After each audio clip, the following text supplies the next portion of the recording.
Hey everybody, welcome to episode 3 of Cry With Me. My name is Michael Boothby and I'm your host, and my guest today is Nate Obici. How's it going? How you doing, man? I'm doing great. Cool. Thank You want to, before we get into it, just kind of tell everyone who you are and a little bit about your life, what you're up to? Yeah, for sure. I'm born in Annapolis, Maryland.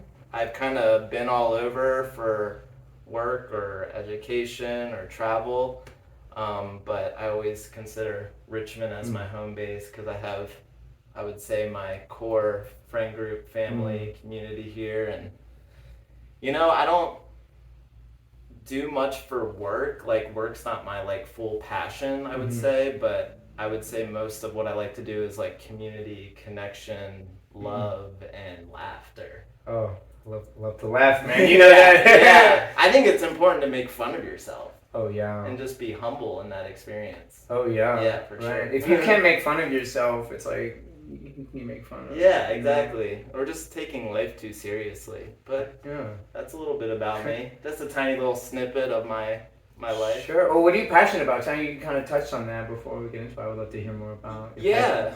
My passions right now, I love music, art, but most importantly, it's community, just the community collective, just being in spaces that are not exclusive, that people feel welcomed and they can explore themselves. If that's something such as come to this art show or come to this music space and they're I don't know what this is, but they feel welcomed in that space, because I think in our system right now, everything's get the most exclusive thing, right?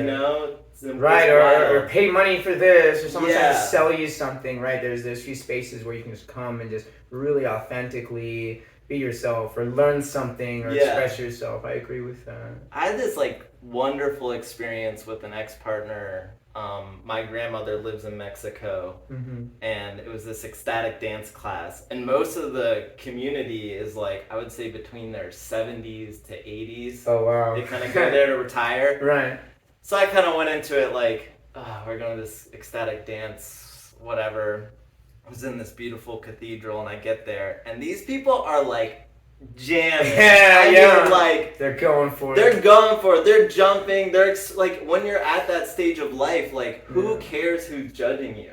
Right? It's just they were jumping on the floor. They were acting like animals. They were ballerina dancers. They were playing air guitar. They were sliding on their knees and crying. It's they got to be their authentic self of who they are. And not that was my catapult into community collective spaces. Or what was, if you don't mind me asking?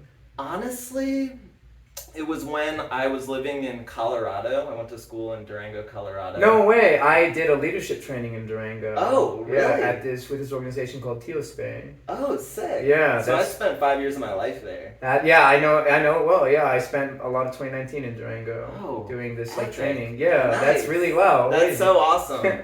I had just kind of a community of friends who were starting things that I've never heard of, that were I grew up kind of in a wealthier space, so it's not just family oriented, but just Annapolis, Maryland is full of a lot of wealth, and which there's nothing wrong with that. It's just that there's things that don't open your mind. So in Durango, Colorado, they were starting Food Not Bombs, and there was this teacher I had, I'm forgetting their name.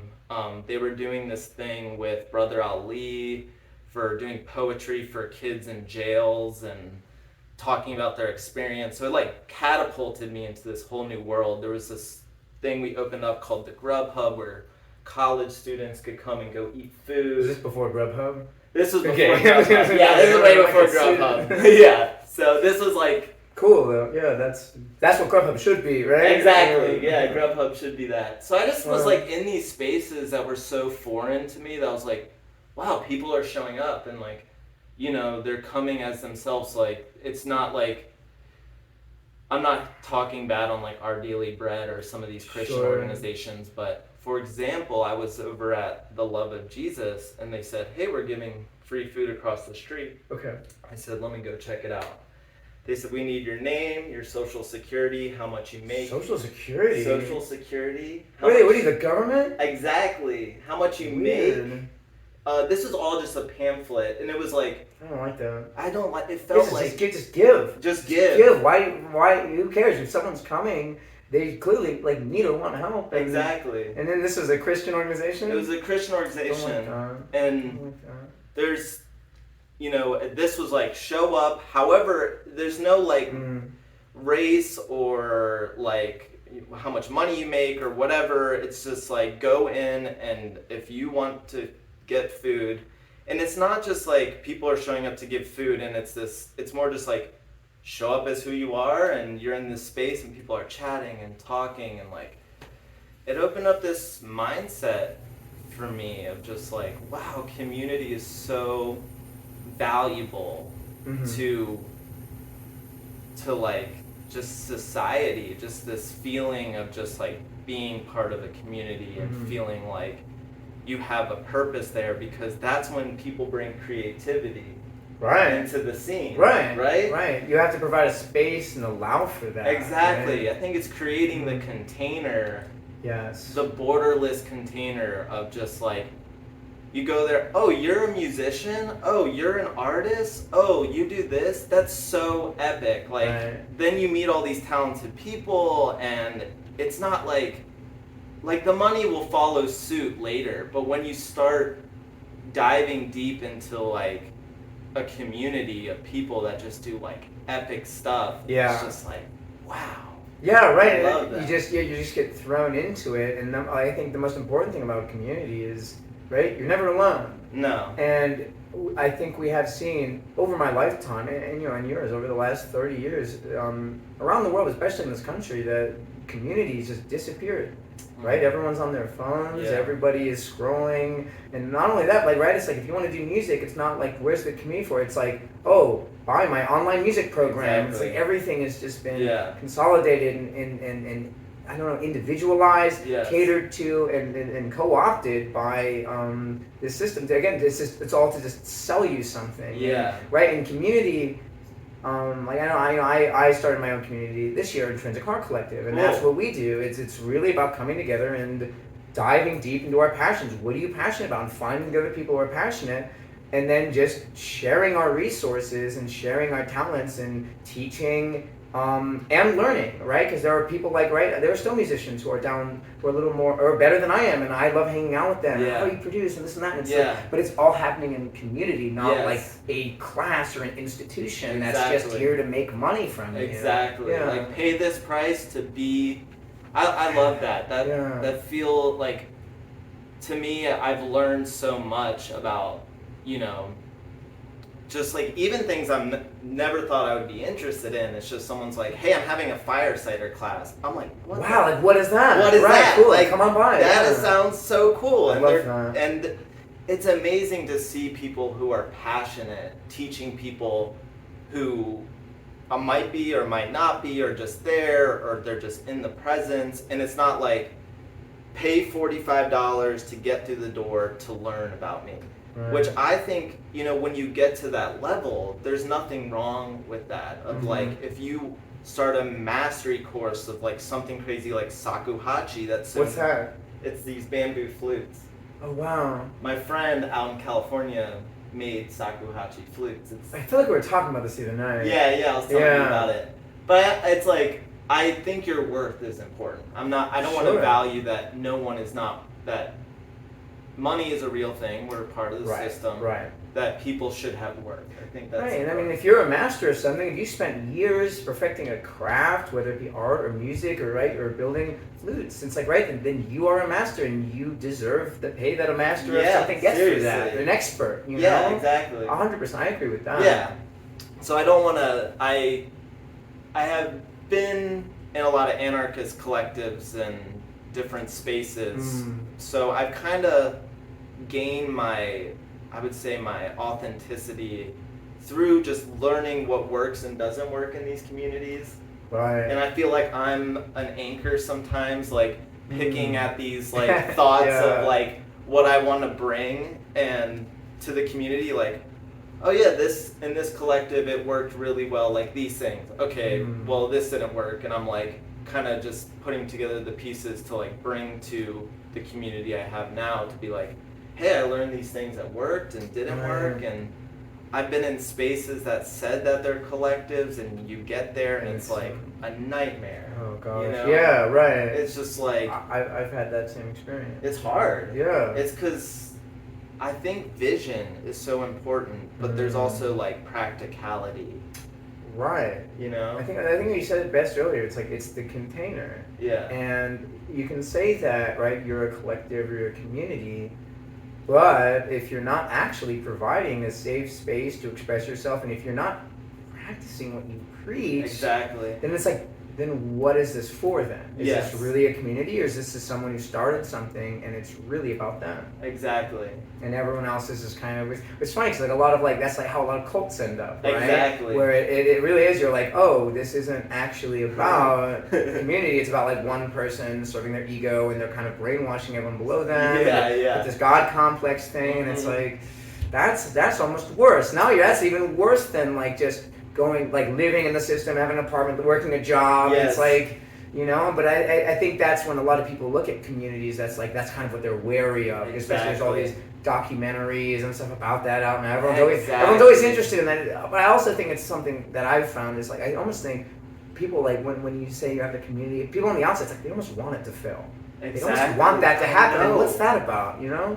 I think that, you know, if you ever read like restaurant reviews, this is like the simplest version of society. It's hilarious. Yeah. You could have a restaurant, 4.5 stars, 10,000 reviews. What are you going to search for? The 1-star reviews. You're going to search for that 1-star review because we're taught in our system, it's like you don't want people to succeed, because succeeding to someone, it's like everyone has problems within themselves. And I'm like, I'm a musician, you're a musician, right? I see you succeeding. Well, there's something within me that I want to project onto you that makes me feel bad. Like Michael Boothby, I like you just make me so mad, but it's like I'm making myself mad. Because you are doing something that is successful.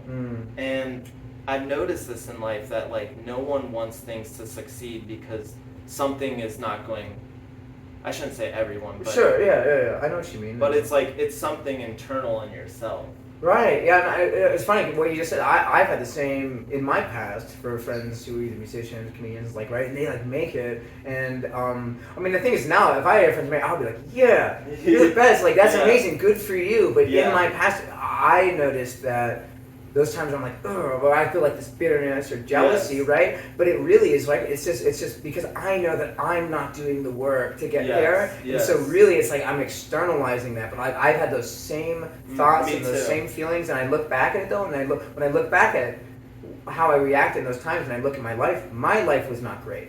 I had problems and I wasn't dealing with them. And so it's like, right, but we project that onto others, and like that's not good. I mean, I always try. We should always be like our friends' like biggest cheerleader. We should cheer their success because their success is ours. You know. But again, I've had those same exact thoughts. Oh, me too. Yeah. And it's so hard to be honest with them, right? You're like, or you see someone or it happens a lot with relationships. I've noticed. Like you see a couple that are doing well, you know, and you're in a toxic relationship. Oh God. And you're like, why am I not, like, how can I be like them? When it's like, you don't need to worry about being like them. You need to work on yourself. You need to be loving yourself. Because if that person doesn't love who you are, if you don't kindle your fire, kindle your flame every day to wake up, you will never warm the people around you, and you don't have to be someone else. You have to be authentically you, which I think we will figure out for the rest of our lives, even maybe when we're dead.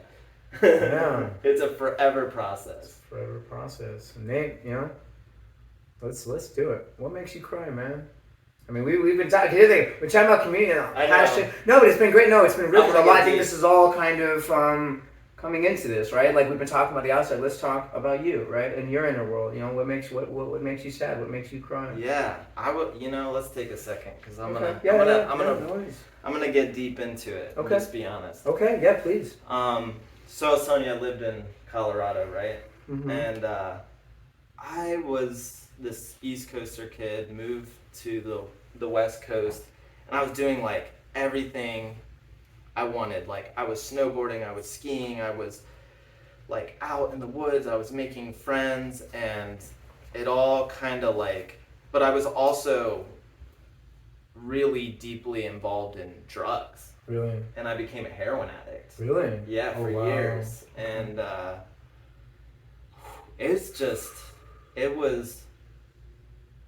I'm going to speak on the experience of addiction. Sure. Because I think that what makes me sad is really not just, it goes beyond me. It's because addiction could be sugar or caffeine or your computer or whatever. Sometimes there's no difference, but mine happened to be heroin. And just like how quick my life fell apart, and how quick it fell apart, I'm still picking up pieces. Right. Sure. Of just like I'm still in behaviors and I still have addict behaviors in myself, and it's just I think that when I've been here to experience that, and what makes me really sad is like we've been talking about community, and I think community comes with the potential of others and creativity, and people that get sucked into an addiction and get this disease, and it's a disease, and you have to fight it and work through it, and it's all the people that have left this world who had amazing potential and love and like just like this magicalness and they were fighting these like emotional demons, these addictions. Jimi Hendrix, Jim Morrison, Janis Joplin, the list goes on and on. Even Robin Williams. Chris Cornell. Who is it? There was another guy too. There's so many, and the ones I'm thinking of, and as much as the people who are bigger in the mainstream, I'm thinking of people who I knew in my life, because they say this thing that I never believed until I got clean, which was you'll never meet an old junkie, and just because that path eventually takes you to death, and it doesn't even have to be fully dead. It's just like you're dead inside. And the other day I was thinking, and I don't cry. I used to be the biggest crybaby. Crying right now. Oh. Because it's just addiction. I lost someone last year who was one of my best friends. That's hard. Yeah, her name was Liz Lowry, and I met her. It's very interesting. I met her in Durango. Wow. I met her. She was my buddy in this leadership training, and she was really weird, just like me, total alien, also like really into music, and that was 2019. And then my life fell apart shortly after doing this program. I didn't finish the program for various reasons. But I had to move home with my parents, and I was in a lot of debt. I just, I was trying to be a life coach, and I put my dreams on credit cards, and just like I had no money, and just was just in this position. I was also in a toxic relationship and toxic living situation, and so I had to go through this whole thing. But throughout it all, right, like I would always talk to Liz, and we would always support each other, and because she struggled with addiction as well, and she had gotten into cocaine, and it was just really sad because some of the I remember the last few months when she was alive, we were talking, and she was really getting her life together. She was getting her real estate agent license, all this smiling, and she was still kind of doing cocaine. I was like, Liz, like really, please be careful with that stuff. And I had it was funny. She died last October, and I remember it was like the night she died. I just had this feeling. I'm like, I need to message her and just tell her how much I love her and appreciate her, and I did. and she saw it and she love reacted all of it. And you know, but that night, right, that's like addiction, right? Like you said, the work is never over. You have to almost constantly be staying vigilant, because that's what happened. She had a friend come in from out of town today. You know, I got some hand this party. She was house sitting for a friend, or dog sitting for a friend, and she went over and they had cocaine, and it wasn't cocaine, it was fentanyl. Yeah.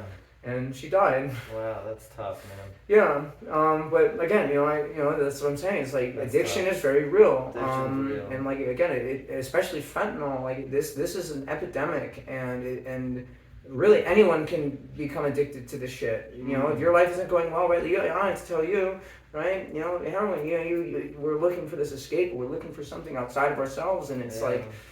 You know, and then we get caught, and then we get caught in these circumstances, and then, you know, you die, or someone you love dies, and then it's just this whole thing. But, oh my gosh. Yeah, that's tough. I'm so sorry. No, it's okay, right? This is life. Life is real. Like, life, there are consequences to your actions all the time, and, yeah, right. But like, what, you know, while we're alive, we have to look and learn the lessons and just try to do better, you know? Yeah, and what you were saying about your friend, I mean, I can't imagine, but sometimes addicts, the times they relapse is when things are going the best. Right. You know, so it's like, and I'm not just speaking to the crowd or to whoever's going to be listening. It's like, we have as the human race, we have a failure complex. We sometimes, when things are going so well, we don't want to believe it as true. Oh, yeah. So we self-sabotage ourselves. I've done that a lot in my life. Me too. I've done that a ton. And it's this weird feeling, and to draw it back onto, you know, your friend and the people that I've also have lost a lot of friends in Durango, and fentanyl's... It's really bad out there. It's bad. It's bad out there. It's bad here. Oh. It's bad wherever you're living. I mean, really, you can get high on... I could get high on my own 2 feet. It's easy. That's not the problem. It's the work that you put in. And I catch myself, you know, I was crying the other day, which I don't do ever, but it was catching myself in like addictive behaviors, which is not like going out and scoring dope. It was more just like these behaviors that I have of just like self-isolating, overusing something, you know, not wanting to come to the truth of some things. And it's more like it's so deep that sometimes I want to like shell up and not tell anyone, because I'm just like, I don't want to bother anyone. I don't want to be a burden. Yes, exactly. I've had those same thoughts. Yeah. And how do I, like, you know, what's the easiest thing to do is self-isolate and to be in your own thoughts. And it's hard, because I was talking to a friend the other day who has a brother that is going through some things, and you know, it's like, what I was mentioning to him was community, and what I was actually I wasn't telling him, I was speaking for myself. I'm like, I need to get out there and see the people that love me, because that really shoots me forward to like not be in these behavioral patterns of like self-sabotaging, isolation, depression, sadness. You know, it even took a lot for me today to just say yes to this, because which is just like, it's more just like, it would be easier for me to be at home. Right. But I would rather like be in discomfort and go try something new. Right. But it takes a lot once you're in that mindset, you know? It does. And I think a lot of people choose comfort, and I've written about this before, but there's nothing wrong with comfort. Really, that's fine, but when you're choosing comfort all the time at the expense of your own growth, right? At the expense of like, because you don't want to be super uncomfortable to the point where you're like frozen in fear, but you want to you kind of want to be like pushing yourself, which is it's funny that leadership program I did in Durango, what did they call it, like, it was like stretch goals, right? You're just kind of stretching yourself a bit just to see, am I capable of this? And then you go out and like, right, so you go to an open mic and you're like, you know, for the first time you're really scared, right? But then you keep going and you kind of get some positive feedback, right? And then you keep going, and now it's like, right, now you're a performer, and now you're this, but it's like, right, right, it does take that leap. Yeah, you know? yeah. And that is scary, but right, it's like once you start dating, it's almost like taking these like calculated risks. Exactly. But you know, you're like, oh, I kind of want to go and I want to stretch myself and I'm going to put myself out there and right, because like, what do you have to lose? Exactly. Because you have a lot. I think you have a lot more to lose by doing nothing and staying in comfort. Because I mean, I have friends right now I've been talking to for years, and some of them are the things they're complaining about. It's the same things they've been complaining about years ago. Of course, yeah, me too. And it's really like that's what makes me cry. That's what makes me sad. Is like, oh my gosh, like how people like my friends like that, but also just knowing that there are people out there who spend their whole life suffering and in misery without making the conscious choice to change it. Because like I've done that in my life. This sucks. This feels bad. I want to change, and it doesn't happen overnight. God, it doesn't happen overnight. And it's very frustrating, especially right when you're at rock bottom. Which I've been at a few times in my life, and you believe that nothing will get better, but yet you just force yourself to keep going and to make these small shifts, and over time, like that does lead to like right now I live in Richmond, I know you live in your whole community, and I live in my own community, and it's like, but again, it takes work. Yeah.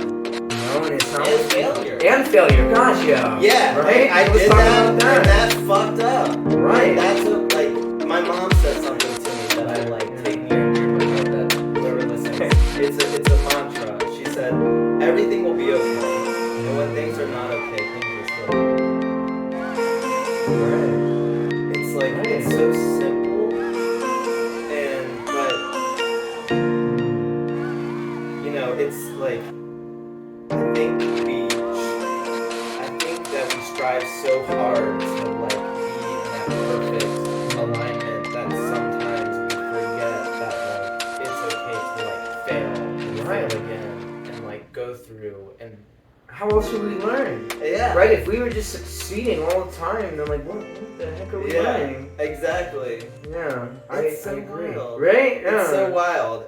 I look at my life, the times like even like 2019, my life fell apart.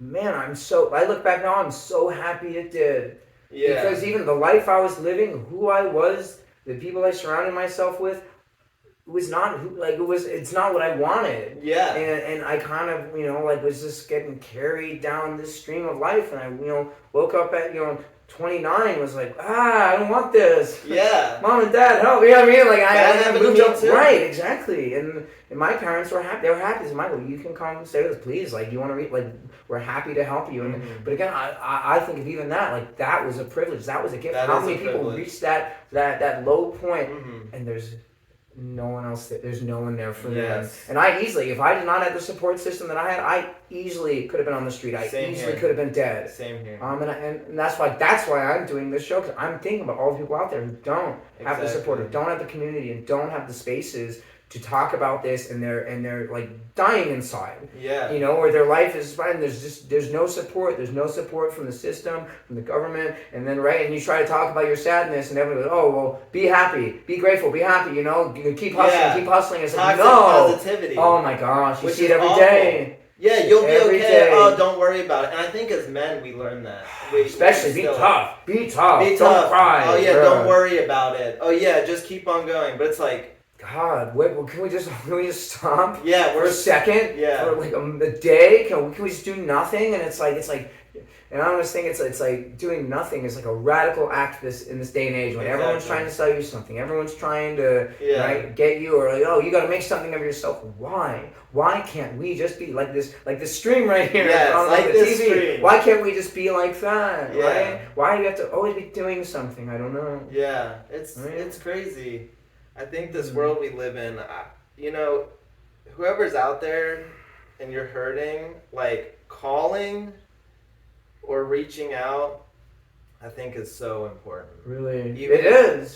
Even if you don't get the answer you need, is that you tried. Right. Just talk to someone. I mean, please, if you don't have someone in your life, like I've always been very blessed in my life to have friends who I can call and talk to about anything, and they've been there for me. But like, what makes me sad is knowing that there are people out there who don't. Yeah, that's hard. And they truly feel alone and unloved, and when they reach that point, and they choose to take their own lives, and I can speak openly. I have tried to kill myself before, Wow. and I don't speak openly about that. I'm speaking about it now, but again, it's because I was safe to talk about. I do feel safe to talk about it now. But again, I was at a point where I felt like a complete and utter failure. Yeah. And that, like, and I just really, I mean, what it was, I mean, when you reach that point, it's you've internalized this hate, this self-hatred. It's a lack of self-love, and you say, you know, I'm done. It's really just like, I'm done. I'm fed up. I don't want to do this anymore. Yeah. And it's like, really, it's like, and then like, right when you reach that point, where does the society? What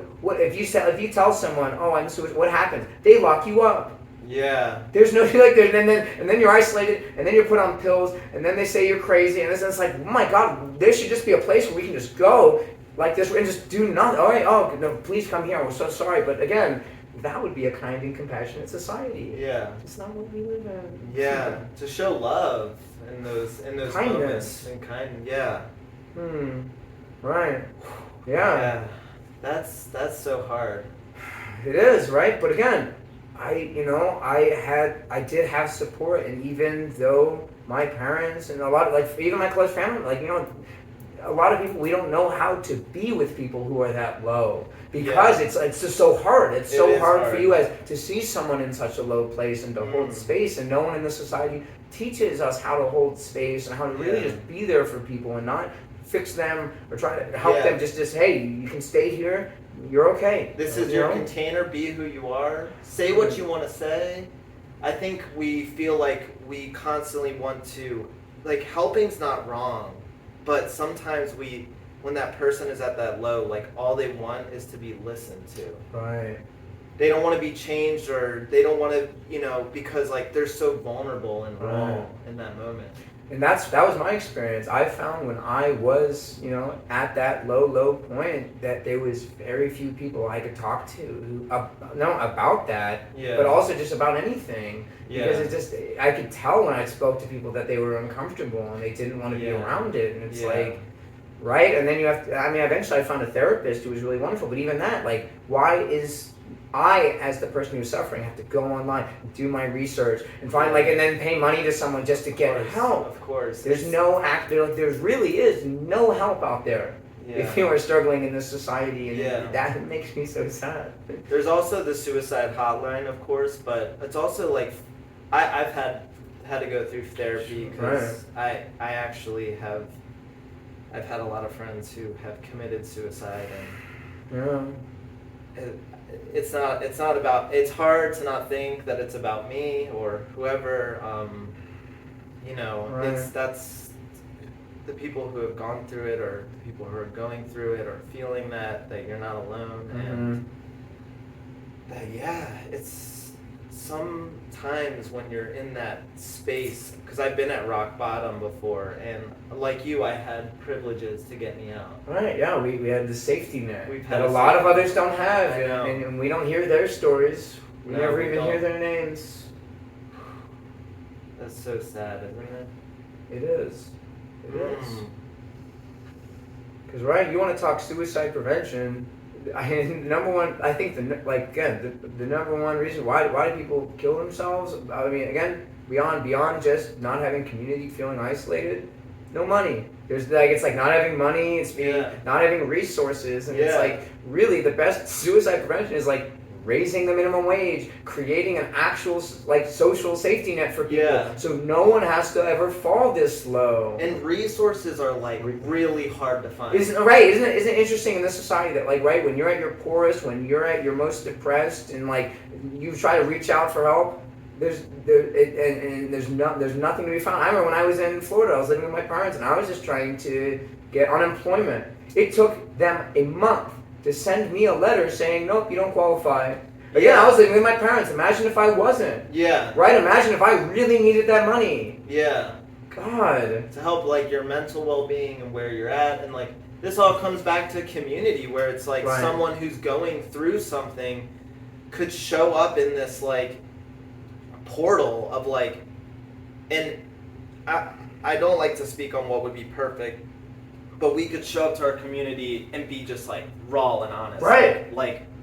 I'm fucking feeling sad, and I feel like I am not worthy. I don't feel like this. I lie all the time. I cheat all the time. Like, this is just vulnerable me, and it's like, I don't expect to be open arms, but like people to be like, here, I can help you. Right. Like, I'm here for you. Right. But sometimes we put these gates up, and like the society, yes, like therapy costs me $125 a session. Right, exactly. It's expensive. That's expensive. It's a privilege. That's a privilege. Whereas, like, right, and it's like, why is everything in this society? Like, you have to pay money for everything, for help, and most of the people who need the most help in this society have the least amount of money. Yeah. There's no one there for them. Yeah. And actively every day it's like social services are getting cut, this and that. Meanwhile, companies are making record profits. Yeah.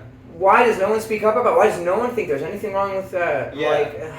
That's what makes me really sad. Of course. And these companies, like, they value like money and things other than like your emotional well-being. Oh yeah. Because if you cannot show up as like feeling emotionally well, that's the thing, right? It's right. It's not like you get a job, whatever. You're getting your salary, or even if you're getting minimum wage, you're getting minimum wage, and it's not just working a job. It's showing up and being happy, being this. It's like your whole being belongs to this company that whole time, and it's like, I'm not getting paid for all that extra stuff. And then when you start actually authentically expressing yourself and saying how you feel, see how quickly you last at a corporation, right? You're gone. That's why I started speaking up at my last job. I don't like the way I'm being treated. I started talking to the culture officer. Actually, my last company said when they hired me, they would pay for therapy. Right? And they we'll pay for it. They started doing that during COVID. I said, that's a wonderful initiative. But isn't it interesting that, right, the last month of my job, when I was on a performance plan, I said, I actually really like to see my therapist. And then I was told, you need to talk to the HR director about it. You mean the person who is doing these meetings with me, who is gaslighting, like who is the reason for this therapy? I have to talk to her for this? Yeah. You should just be, the email should say, yep, here you go, send us the bill. Yeah. And so it's like, right? Even these companies that are trying to do these initiatives, I've found that, like, when push comes to shove, they make it difficult. Yeah. Right? Like, we're not gonna make this the easy way. Also, things like when you call companies, like, you need to get through to someone, they purposely put you on the phone for 30 minutes so that you give the fuck up. Right. And it's like that in the working world, too. Like, we're gonna exhaust you. We're gonna exhaust you. That's not kind, right? And this whole system, and then, like, what can we do about it as individuals, as workers? We need this money to live. They know that, and it's like, I always think about that, right? Because I think community is the most important thing, but also, like, right now there's so much happening. Our human reproductive rights are being taken away from us by a small group of people, and then, right, everyone's getting divided. It's like, if everyone just came together and decided, like, no, what are they going to do? Like, nobody wants to strike in America. No one wants to do any of this stuff. It's like, but they do it in France, and like the workers have rights. Workers have no rights in this country, but also because everyone's like what we've been talking about this whole time. Everyone's such an individual, me, that we give up our power. There are so many more of us than there are corporations and CEOs and people in power. And if everyone just said no, we're like, until you give a shit about us. Like, why should we work for you? And everything would come to a grinding halt. But again, that requires people to, like, be in community and care about other people and come together. And it seems like this country has a really big problem with that. Yeah. There's a big block with that. Yeah. And I'm not sure. I mean, I have a few theories about why that is. Mm-hmm. But again, it's like, right, we both felt it. We both actually experienced it in our lives, you know? Mm-hmm. And I'm sure many viewers at home have also experienced that, right? Yeah. Right? When you're with a company or anywhere, when you need help, this is a thought that's come to me recently. It's like, why is it that when we need help, when we need either money or food, or support in any way, and we go to, like, right, it's like you get put, call, you get put on call, you get put on hold, it takes you a month to get unemployment. But, right, but as soon as your bank account is out, we'll hit you with a late fee right away. Bam. It's so easy for them to take our money, but why, it's so predatory. And it's like, when you really wake up to that, it's really, it's really sad, number one, but it's also like, what do we do about it? Yeah. What's left but community? Fine, if this system will not take care of us, then we must take care of us. Yeah. And that's what I felt here in Richmond from from this community I'm starting, and then Crutchfield, the whole community over there. It's just, it really is love and support. Yeah, and it feels good. And it feels good, right? It feels good. You can cry, you can do whatever, you can be and feel however you want and be accepted. And I believe community is the way forward in the 21st century. It's the only way forward because we're getting let down everywhere. Yeah, seriously. But again, that's I don't know. And the thing is like the resources are out there. Right. It's all there. It's all just being hoarded. It's just it's not being distributed to where it actually needs to go. Exactly. But again, I'm hoping that. I think we're seeing it though in this. A lot of people are miserable and happy. You see the memes online when people talk about, right? But it's like, it doesn't help to be just posting online on Facebook. It helps to like create something, really, like to create communities so we can support each other. Because if we have that, it doesn't matter. Yeah. It literally, all of it just melts away. Yeah, I love that. It's also my partner, Julia. I think we grew up telling all of us being like, what do you do for a living? What do you do for a living? But she told me this thing that I've been implementing recently, that viewers at home, what do you do for fun? Right. And people get stuck on that question. Right, because no one ever asked them. No one ever asked them. So it's, what do you do? What do you do? What do you do for money? Why are we so obsessed about money? Yeah, how do you, get through the corporate world? It's more just like, what do you do for fun? And people get locked in on that, and I had to think about that. Like, what do I do for fun? It's simple, but complicated. Like, there's, I lost my job last night. Really? Yeah. I worked as... Yeah. It's great. Besides, I'm a little worried about money, but besides, I love having my time to That's myself. Great. Yeah. You deserve your own time. Yeah, we all do. We really all do. Yeah. Thank you. So I worked for this graphic design company based out of Thailand, and oh wow, it was kind of crazy because it wasn't fully whatever, but I've been working there for months and months and months. They gave me a pay raise. I was making good money, and all of a sudden July 4th came, and they were like, "Hey, we're gonna stop for a week," and I was like, "Oh, okay, cool," but I was like, "They're stopping for 4th of July." Whatever. Sure. And I realized, this company's based out of Thailand. They don't have 4th of July in Thailand. So we all waited around for 1 week trying to figure out what was going on. Then last night they got on a Zoom call. 50 people are part of this who have wages and kids and are traveling out of the country. And we all get on the Zoom call, and it wasn't the owner, but it was someone who was involved higher up, and they were practically like, they said all the stupid words like, we're having financial blah, blah, blah, blah, blah. And they were just gaslighting all of our issues. And then they shut the Zoom meeting down and said, you're all laid off. Oh my God. And it went into chaos. Like, people were emailing and crying. Now, what a horrible way to do that. To do to anyone. And for me, I set my life up to a point where it's like, I would be okay. But I feel for the other people because it's like, when you rip security out of someone, right? It's like, it's traumatic. It's so traumatic, and it's like fear, and like it's just a lot. And your last guest, Stevie, who was on here, is a dear friend of mine, and I got to have the pleasure of driving him to go on his trip to Europe, and he got to talk to me, and I just love that human. I have a chat with him tomorrow. I'm testing out a little coaching call. Me too. Cool, right? Yeah, me too. Great. So I'm part of that coaching. Oh, awesome, stuff. Amazing. Yeah. So I'm very excited for it. I'm really excited for it too, and it was just so enlightening to talk to someone that was like, there's fuck yeses, there's maybes, and there's nos. Yeah. And you have to work on the maybes, but if you know the fuck yeses and the fuck nos, then your work is within the maybes. And I've been taking that and just processing that through my head, because I'm you mean the people in your life, or what do you mean by that? It's people in your life, or what you want to be doing, or relationships. You just apply that method. Do you want to do this? Fuck yes. Maybe or no. Okay, yeah, right. Okay, got you. You want to pursue music? Fuck yes. Yeah, right, yeah. Cool, we know that. You're that's your acceptance process. Go through that. They obviously have done the work, and they're becoming a coach as we speak, so You can probably integrate this more than me, but I've been thinking on it, and just like, one of my questions was like, what if I lose this job? You know? And I applied this, like, would I be like, holy shit? Would I be like, I'm going to process this and figure it out? Or like, fuck yes, I'm on to the next thing. And I put it as a yes, because I travel a lot.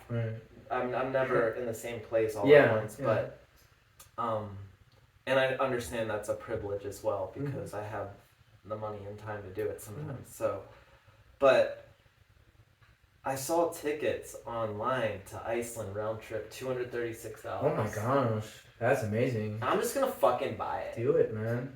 And just see where it goes. Go for it. Yeah. Iceland looks beautiful. Yeah, I've actually been there before. Really? Yeah. Oh, I'm jealous. I would like to go there one day. Yeah. So, I don't know. There's so much we could talk about with sadness and getting deep into it, but I just want to touch one thing on addiction, because I think a lot of my passions are within addiction, because I am constantly working on that. I think that's like my kind of just like what I've experienced a lot of. I could say I'm a master of doing heroin. I've probably put thousands and thousands of hours into being a heroin addict and being an addict myself. So, but you were saying like before that you went to your parents and you asked for help, and I just want to say this story because that resonated with me. I was a junkie for many years. I was shooting on the needle, and one day, I thank my parents for this, but every day I was telling myself, oh, I'll quit tomorrow. Tomorrow is as years and years or many years later. And this one day I woke up, I got a needle, I had this little bit of heroin left, I shot it up. Sorry if this is triggering to anyone watching. Then I was like, I'm fucking done. Like, I am done. I'm fucking done with this. My life is in shambles. Everyone who's ever trusted me, I stole, cheated, or lied to them. My group of friends are just like not what I want. And I call my dad on the phone, and they were in denial, which is a totally reasonable thing. If you know anyone who's an addict and you're going through denial, you're not alone. You never want to believe that in someone, because we have deep, dark parts of ourselves. So I call my dad. I call him. I'm crying. I'm fucking crying. And I'm like, as a kid, I'm like screaming, I need your help. I need your help. He said, he lives in Annapolis, Maryland. He said, do you know where I am right now? And I was like, where? He said, I'm at your front door in Durango, Colorado, to come take you home. Wow. And the number one step of being an addict is knowing you're an addict and making that choice. Because if you were going through something, no matter how much money or time or effort I put into you, if you never make that choice, you'll never change. And this is with a lot of things. You have to choose, which you can have people help you with, but ultimately it comes down to yourself. You got to walk through that door. So I call him, and he took a plane to come and help me. And I open up my front door, and there's my dad. And it was just like this profound experience. And I had the same thing happen with a partner that overdosed. I don't want to get into the full story, but it was this like thing beyond me where we shot up and we were sitting in my basement at my parents' house, and I'm the heaviest sleeper. Like, I do not wake up no matter what, and I woke up in the middle of the night and I saw her overdosing, and it was like, I don't know what was in me or whatever, but something or someone or my ability or myself just like woke up to help. They're still around to this day, but if I wasn't, I'm not saying I'm the hero in the situation, but if I didn't wake up, they would no longer be with us. And I woke up randomly in the middle of the night, and they were at their last moments. And I had to save them, and it was traumatic. And so I think it's just, there's these moments in my life and through my addiction that I'm just like things beyond myself, you know. And I'm just like, holy shit, like we are magical beings. Yeah. Like, you know, we are just like this complex human race that's constantly figuring it out. And I know it's easy to get into the doom and gloom of it all, but at the same time, it's like I don't know, it's wild to see how like malleable and flexible and how much we change. And like, you ever dream and like look back on yourself, like see yourself as a kid? You know? Yeah. It's kind of like that. It's like you look at yourself through these constant changes of your life, and it's beautiful and awful and happy. Yeah. And I think together and we can get out there and make it better. You know, and if that's money or emotions or health or spirituality or blockages or boundaries or things or relationships, just take a second for yourself and love yourself, you know, that it's not just you going through this. Should we take a second for ourselves? Yeah, let's do that. Yeah. That was beautiful. Yeah. Let's do that.